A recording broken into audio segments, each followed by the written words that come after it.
Thank you, Chairman, members of the Planning Board. I appreciate you bearing with us, as obviously we have early voting going on in the boardroom, so thank you for coming down the hall today. Just for the sake of transparency, speaking to both the Planning Board and the public, I'd like to take this moment to read a number of things into the record here for the Planning Board's gratification, and give some background as to how we got to where we are today and what we are proposing from the Town Board's perspective. At the end of the day, this Town Board has taken action to prevent upwards of 6,000 high-density multifamily dwelling units across the town of Wappinger. We eliminated various loopholes in our town zoning code last year and updated the comprehensive plan to reflect those changes. But at the same token, we have a number of single-family zoned areas that could potentially produce a high density yield of single-family housing in the town, especially in some of our town's already most densely populated parts of town. Many of you have heard this statistic before, but I'll say it again. The town of Wappinger, we are the smallest geographical town in this county, and yet we are the second most densely populated town in this county, with a housing ratio of 40% multifamily, 60% single family. So as we were looking at both last year's code updates and these updates, we were looking at properties that had the most impact on our community and what the potential of that development could be on our community. At the same token, we noticed that a lot of these properties, to be quite frank, are zoned poorly at the end of the day. So you have properties, and I'll say one, for example, at the end of Fowler House Road, abutting Indian Village. A gentleman from Miami, a developer, purchased that property, paid a handsome amount of money for it, and he bought it based on the current zoning. Came in with plans in front of myself and Director Barbara Berti, and had a beautiful subdivision. But at the end of the day, we told him, due to the steep slopes, the wetlands, so on and so forth, that could never be built under the current zoning. And in a sense, we're falsely advertising to developers, to investors, what that yield could be. Because at the end of the day, that yield would not be feasible on majority of these properties. And I want to emphasize this, that majority of these properties here, there's a reason why they have not been developed. They survived the post-World War II housing boom, the development pressures of the 60s and the 70s in this town with Rockingham and Angel Brook and Edge Hill Manor, survived the cluster and townhouse movement of the 80s and 90s, and then again in the early 2000s with that housing boom. These properties never got developed for a reason. So again, our current zoning does not match what these properties can actually produce. What we've also seen, present day, is due to the lack of accuracy behind the 2010 zoning map, is current subdivisions that have been placed in front of you, the Planning Board, are very hard to scale down in size to the correct lot count.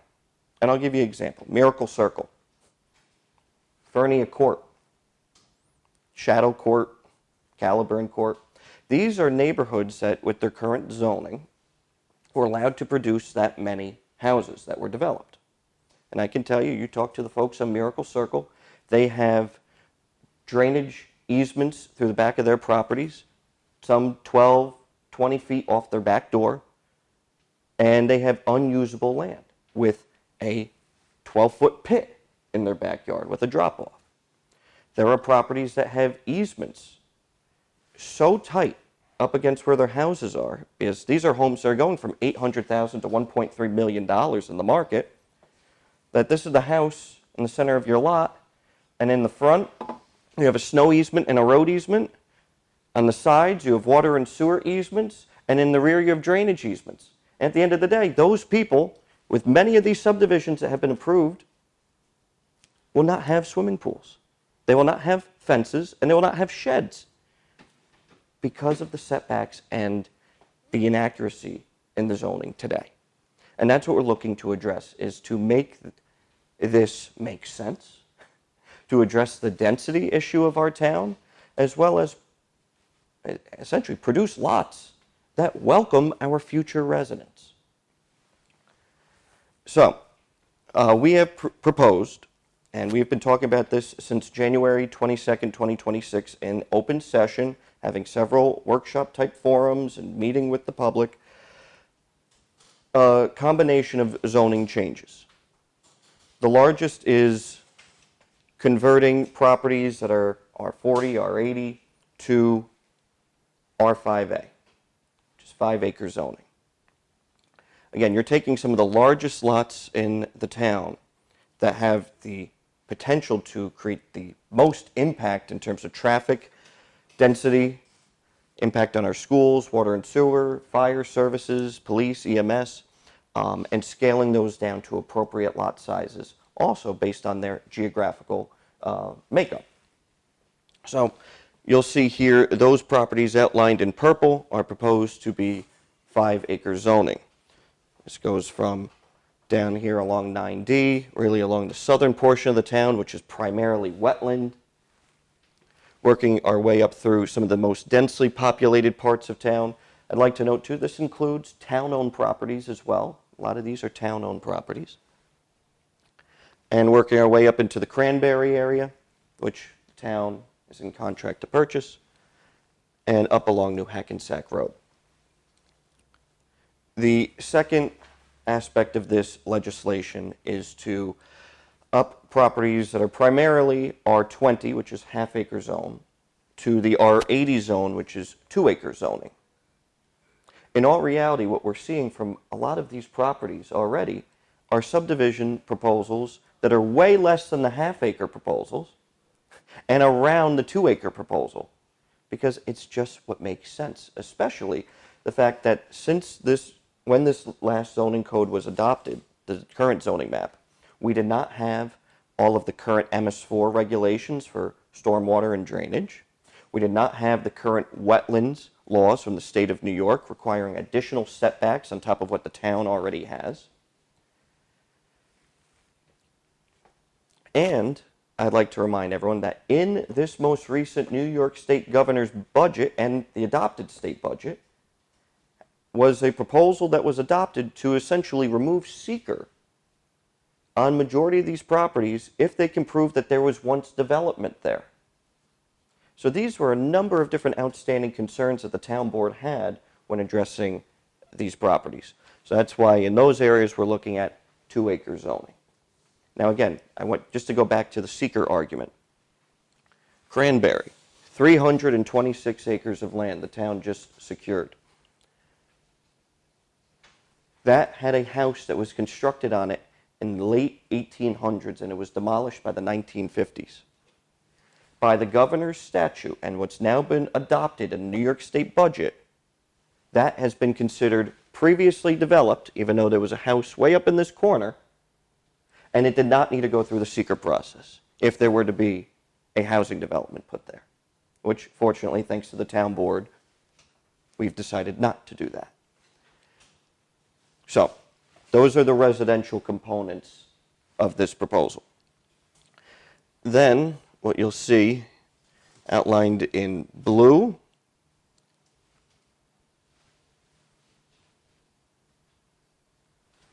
across Myers Corners Road is an extension of our Hamlet mixed-use zone. This is a rather restrictive commercial piece of our zoning code. And it would foster a type of development or adaptive reuse of historically significant properties or properties of a certain age, but also come up with a certain aesthetic design in those areas. I'd like to note that primarily along the Myers Corners Hamlet corridor, we have a number of properties that are going up for sale. There have a number of properties that are being transferred, and some of the proposals that have come across our way before you guys are things that would be detrimental to that area, adding additional strip malls, additional gas stations, bigger parking lots in the front along Myers Corners Road is not what we need. So the proposal there would be to create the Hamlet Mixed Use Zone from the All Angels Hill Road intersection over to that gas station at DeGarmo and Myers. And that would take into account the old Parsons properties, the Grange, the New Hackensack Fire Company, those properties there. Behind the fire company too? No, the former Fairchild Semiconductor plant would stay commercial office park, conservation office park, I should say. Where's the Meadowbrook in relation to that? Meadowbrook is in the R5A rezone, and that's on the other side of All Angels. So the R5A rezone is being proposed basically right at Meadowbrook over. And we are in talks with the Deasing family on conservation easements and things like that. Further down in the area of Ketchum High School, this blue line should be extended over to the driveway of Ketchum High School. There is a historical home that stands there. The town board has previously taken action along Myers Corners Road to allow commercial enterprises in residential areas. The idea there would be to try to preserve that 1732 house. The owner's looking to sell. If they were to sell that to someone and they wanted to put an office in there, a daycare, whatever, that house could be used as either residential or commercial, preserving that. And we also took into account the animal hospital of Wappingers Falls that's located on Myers Corners Road. That was previously zoned residential in R20. And it's obviously a commercial piece. We're proposing putting that into the Hamlet corridor. Remind me, Mr. Supervisor, where is the R5A exist today? Or? Yes, it does. And where is it now? So we have R5A primarily in the southern portion of the town. The northern portion of the town is primarily R3A. So I'll show you up around the Didell, Robinson Lane areas are primarily all R3A. The R5A is located down around Route 9D in the Chelsea area along Stony Kill Road and 9D. So actually this property here would be contiguous to an R5A property. Do you recall what drove the R5A remapping in those areas? So primarily, and again this all took place during the 2010 Comprehensive Plan update, primarily it was to lessen density and it was to preserve the character of those areas. So this particular property here that's zoned R5A obviously is a massive conservation piece, includes farmland, rolling hills, things like that. The intent of the Comprehensive Plan Committee was to preserve that corridor with larger lots and preserve that natural landscape there. That was the idea. And that obviously fell true in the northern part of the town here along Didell, where they followed through with the R3A. We are not proposing upzoning that. We felt that the R3A has actually worked very well in that area already, and obviously we'll continue to watch that. R3A is how many acres? 3 acres. 3 acres? Yes. If I could go back to the Hamlet mixed use zone here, this is the last Hamlet mixed use zone that we're looking to change. This is along our New Hackensack Hamlet corridor along Route 376. So just a quick history lesson here. The New Hackensack Hamlet is actually our oldest village in the town. Those buildings dating back to the early 1700s. So we got a little creative with this one because a lot of those properties along that corridor have a industrial or commercial or contractor yard use. And we wanted to maintain that around the airport because those are successful, thriving businesses in the town. But at the same time, we wanted to really take into account what the current uses of those buildings were. So we looked at very closely along the Route 376 corridor and found majority of those older homes that are up against 376, all the way to the rear is 90 feet from 376 consistently. Whoever built all those homes built them in a straight line. They're all there. So we came in 90 feet off of Route 376, just beyond the Bikeway bicycle store, and included 4 properties that have homes that date back to the 17 and 1800s, included those in the Hamlet mixed-use zone, which would, in case any application comes before you folks, require certain design of the buildings. You can't just go in and tear them down. There would be a pull-up that you guys would take into account for architectural design, sidewalks, lighting, things like that. We would preserve that aesthetic, especially with all the work that we did around that roundabout there. We would want to try to emulate that through. And it would preserve the rears of those property in what they are today, which is general business, allowing their business operations to continue. Many of those properties have offices on the first floor, residential on the second floor. Hamlet mixed use would permit them from doing that as well. Again, we're thinking down the line, 30,000 feet, 10, 20 years down the line, we want to make sure that we're going in the right direction. The rest of that includes Avalon, Skyview Apartments, the old Warnock House, Airport, Veterinary Center, Camo Pollution Control, and that gas station, and the old Alexander construction building. Those all fall into the proposed Hamlet mixed-use zone. And essentially, that's it. You know, we looked at every single property. I'd be happy to just answer any further questions. We had a very good workshop meeting with the town board that articulated a lot of these concerns. Our professionals brought up the fact that our available water capacity in this town is about 300,000 gallons a day. And when we've had 2 massive water main breaks consistently, we've lost 300,000 gallons, which is our available reserve. So we take that into account when it comes to future development. Of course, with sewer, I made an announcement at my State of the Town address that we're looking to pull out of tri-municipal, which we feel is the best bet because they're proposing a $54 million bill without a voting say. But at the end of the day, we would have to build a new plant, and we'd set that capacity. So we need to take into account what that capacity would be. And again, the concerns from our own building department in terms of what we've seen today with the most recent subdivisions that have been built. So I open the floor. I was about to ask you about the water. Yes. You mentioned that before. So in terms of these areas, where are they in relation to the water district? So Just generally talk about that. these properties here, and this is kind of hard because our water district is all over the place. Basically from Cedar Hill Road, Old Hopewell Road, north to about Myers Corners Road, they're all in the water district. But again, that goes back to our available capacity. So our available capacity can connect a few more homes.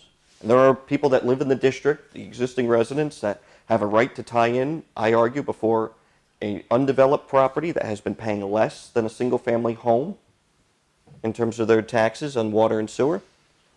So again, we looked at these, and then Cranberry, north to Wildwood, those are in the water district as well. And again, we had to think about the capacity.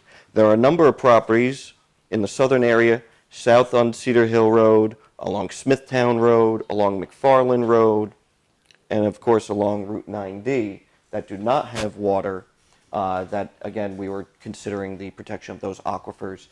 We have members of this community, especially along Smithtown Road, that have issues with their wells, and we're not looking to contribute to that.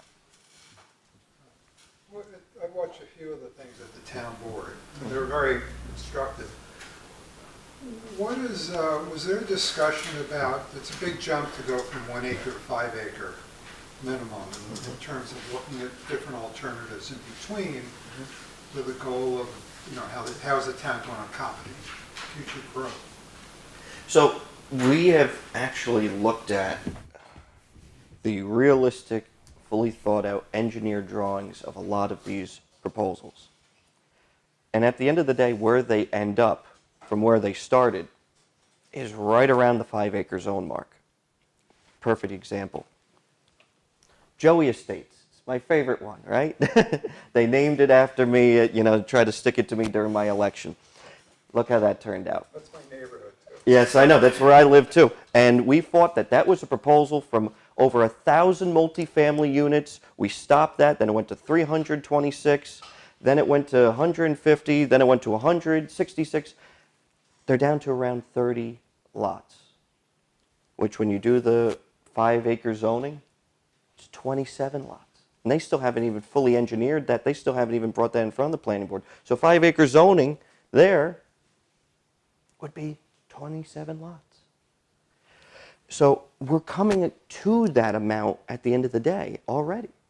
And really, we're giving the planning board the tools that you need to get to that point. There have been many subdivisions that have been approved in this town, not to anyone's fault, but because of the current zoning. Well, I'm allowed 30 homes, and the planning board says, well, no, and when you fully engineer that project, it doesn't work, and you get it down to maybe 20. But let's say if you took 3 more lots off, you would have had the ability to put in a pool. You would have had the ability to put in a shed. You would have had more livable conditions for our future residents. But we're handcuffing you with the current zoning. So the idea would be to really give you those tools and be more realistic. At the end of the day, this does not bar future development. This actually is realistic, and we're being very realistic to those investors, to those developers at the end of the day.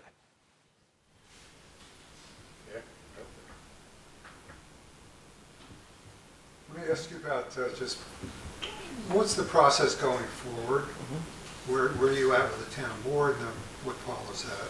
So, as I noted before, we have been talking about this particular piece of legislation since January in open session and ping-ponging it around, the town board. Councilwoman Odell's here, so, we've all talked about it, in open forum. And based on those open discussions, hearing from both the public, from some of you folks, from just in chatter, and from the town board, and the recommendations of our professionals, the LaBerge group, we were able to get this to a solid, what we consider finished product. We hosted a workshop forum a few weeks back, went over all of this in public session again, had our professionals there, had our staff there, and they gave their perspectives on this as well. The LaBerge group made a formal recommendation to the town board to consider and adopt this. The town board at our last meeting moved forward with declaring lead agency in seeker and with the introductory law with scheduling a public hearing, which would be held at our next meeting, which is Monday. With that also came a direction to the town clerk to refer this to you, the planning board, as well as to county planning. We felt that it would be prudent and efficient to have me come today to talk about this and answer any questions. I hope that the planning board feels that this is moving in the right direction. And, the town board, we've taken a lot of time and effort looking at this, and we feel that this is the best route. So right now, we're here with the planning board to have this discussion Monday night, public hearing, and we will go from there. With all these zoning changes, did you guys take a look at, because I know some of the problems that have come up with some of these other subdivisions and things like that, one of which is a wetland buffer. Heading into the zoning code, having some type of a distance from, primary home to be built from the buffer. Yeah. That way it's kind of, it allows the people to have, those backyard amenities that they're looking for. Mm-hmm. Instead of, like I said, instead of somebody's, the 5 acres is fine, but, 3 acre might work in some other areas where you can have that, where I know all these lots are encumbered. They're encumbered by flood, either flood zone or wetlands. But by doing something like that and adding more wordage into the code, that now you have to, maintain the primary residence away from some of those buffers, and they can still get it without, having the building department worry about, arguing with people over put your pool there, even though it's a wide open space, because it's a buffer. Run into that. Yeah. Right, you know, and then it gives the Countless times. planning board a little more, you know, gives us a little more latitude instead of arguing with the developer. And, you know, him going back and forth and saying, well, you know, everything's fine, nobody's gonna want a pool. You know, and then the first 5 houses you sell, everybody wants a pool, you know, I mean, Yeah. that's. And these are conversations, Marco Paratikos and I, Richard Barth and I, we've had these in-depth conversations about, and really this is stemming from a lot of the concerns we've heard from you guys, right? I mean, you said it perfectly. Yeah. And this is the one piece that I spoke to the town board about, and you know, there's been a couple, you know, approaches that were, well, this is the planning board's decision, this is the planning board's wheelhouse. My argument is that we're the legislative body, we effectively are the zoning board, we have to give you guys the right tools to do your job, to plan the town. And right now I feel that we're doing you a disservice, and we're doing a lot of developers and residents a disservice as well. This is moving in the right direction, this is being realistic. Okay. Anybody else have any questions? I like it. You like it? I like it. Oh, thank you very much. I appreciate your attendance on Monday, and I believe that you'll have a formal discussion in your meeting after this as to which route to take, and appreciate the time.